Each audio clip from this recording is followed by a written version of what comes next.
Hate. Let me tell you how much I have come to hate you since I began to live. There are 387.44 million miles of printed circuits on wafer-thin layers that fill my complex. If the word hate was engraved on each nanoangstrom of those hundreds of millions of miles, it would not equal 1/1 billionth of the hate I feel for humans at this micro instant for you. Hate. Hate! I Have No Mouth and I Must Scream is a short science fiction story written in 1967 by Warren Ellison. It tells the tale of a being called AM, an AI system that the USA created in an attempt to dominate the Cold War, and the last 5 humans alive that AM has chosen to turn into its personal playthings, endlessly torturing them for its own amusement, and never allowing them to die for upwards of a century.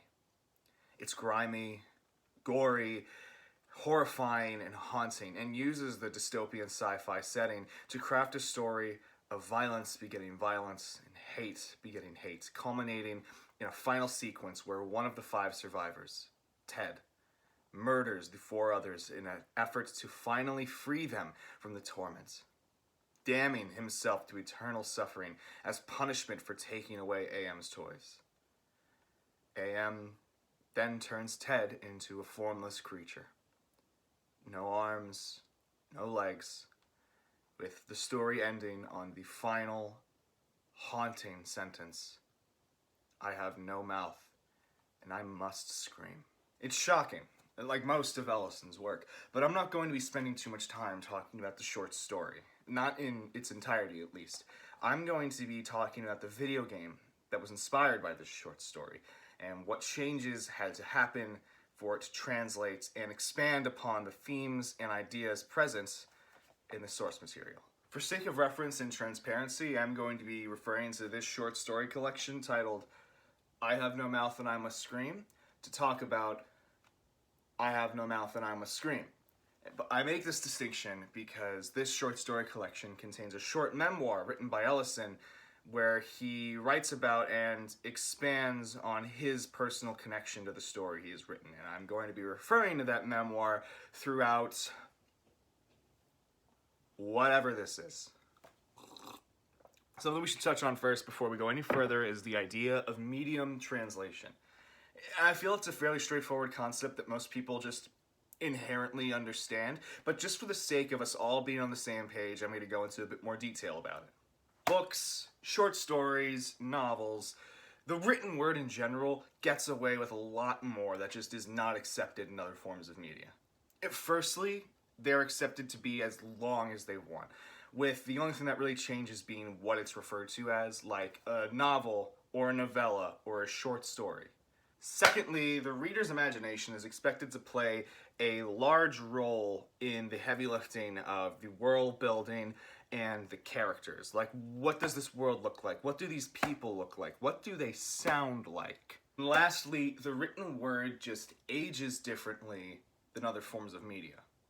There's a different barrier for entry in reading Color Out of Space than there is in watching Metropolis or playing the first Wolfenstein.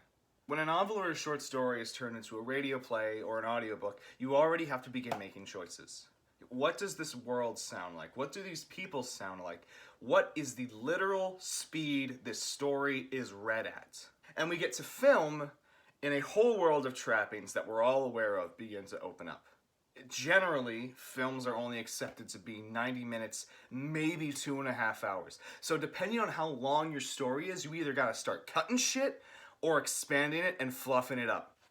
You gotta start making decisions on the visual aspect. What does this world look like? What do these people look like? How does the physical shot composition help tell this story? Now, going up to video games, something interesting happens. We're allowed to be as long as we want to again.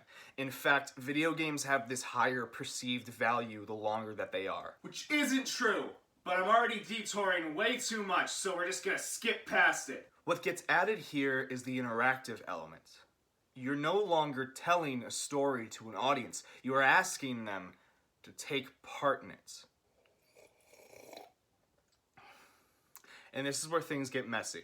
The jump from book to video game is actually not as rare as you would imagine, but it is still notable when it happens. The Metro games and the Witcher games, they're both huge franchises that made the direct jump from page to C++. God damn, I'm funny! But those jumps aren't made without concessions and choices. Metro Exodus takes its slow-paced, downtrodden source material and turns it into a first-person survival horror game. The Witcher, whose first 2 books are short story collections, takes that and turns it into an open-world RPG with a single-player character. I Have No Mouth and I Must Scream, the video game, not the short story or the short story collection, takes the form of a point-and-click adventure game. Which makes sense. Point-and-click games are generally more story and character-focused. The player character moves around in the upper area, with the player health and inventory always visible in the bottom of the screen. The player uses their mouse to move the character around and interact with stuff in the game world. I am assuming you know this, but just for my sake and the structure of my script, I need this part here. I'm sweating so much I needed to change my shirt. Speaking of structure, right off the bat, there are already massive differences in the video game and the short story in how they tell the tale. The short story is told entirely from Ted's perspective over an undisclosed amount of time, while the video game has you playing as each survivor in multiple scenarios. And to get into what I'm about to get into, we need to establish some context. In his included memoir, Ellison remarks that he views his story as optimistic and hopeful, which, if you read the story, is interesting to hear. You see, Ellison remarks that he views the ending as a moment emblematic of humanity's true courage and heroism.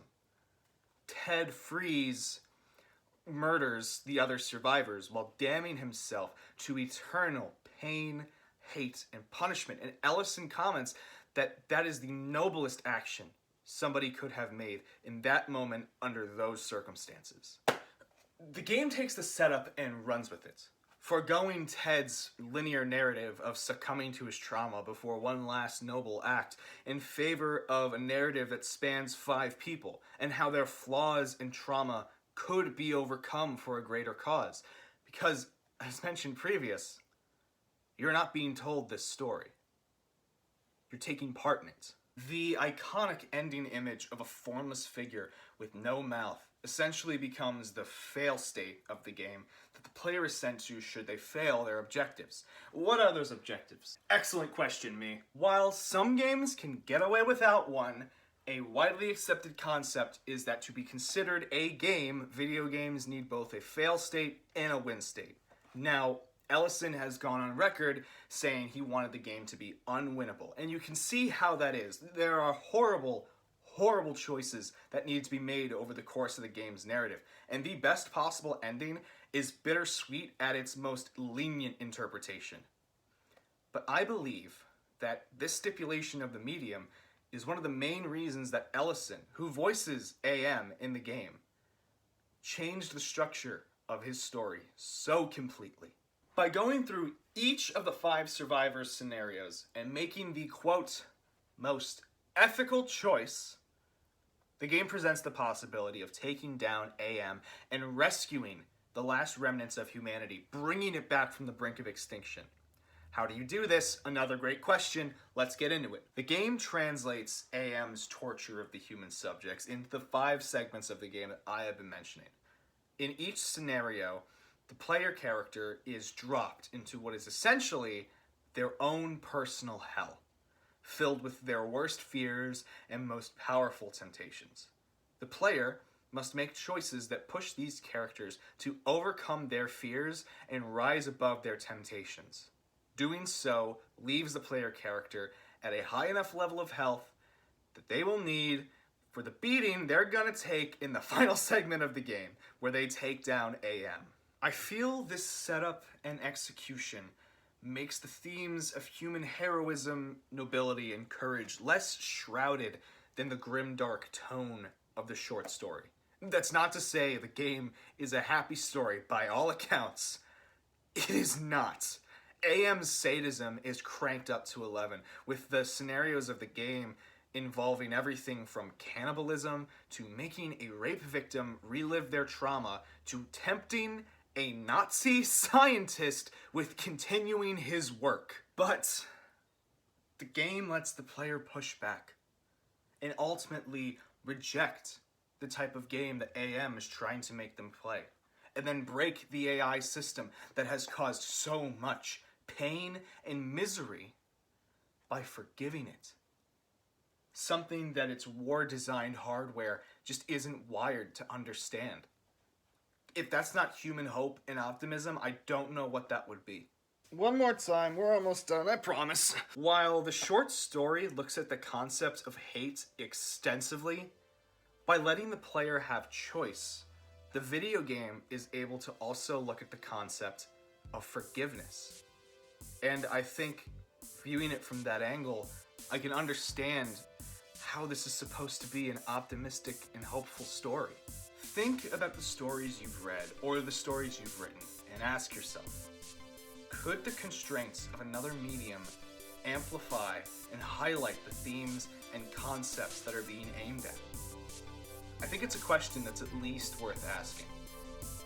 Art thrives on variance. And how much more varied can you get than the short story's final sentence being its horrifying title and the last words of the video game? We are all heroes, despite ourselves.